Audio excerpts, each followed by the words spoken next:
हे बघा, हे ओलं नारळ आणलं ते मी आता फोडणार. तूर डाळ घेते, ही मसूर डाळ घेते आणि ही मूग डाळ घेते. अशा 3 डाळी मिक्स केल्यात मी.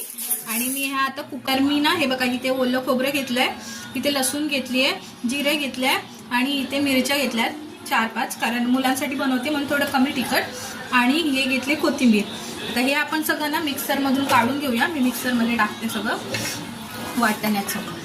तर मी ही डाळ कुकरला लावली आहे आणि आता इथे मी हे बनवते. थोडीशी लसूण ॲड केलं, त्याच्यात आता हे वाटण ॲड करायचं. मीठ ॲड करते, हळद ॲड करते. तेल सुटलंय, आता मी या स्टेजला डाळ ॲड करते. त्याच्यात मी ना डाळीमध्ये करते. मी 4-5 लोकांची तशी उकळी आली आहे आणि आता पण जेवायला. मुलं खूप आवडीने खातात ही डाळ. तुम्ही पण बनवून बघा आणि लाईक करा, शेअर करा आणि सबस्क्राईब करा. बाय.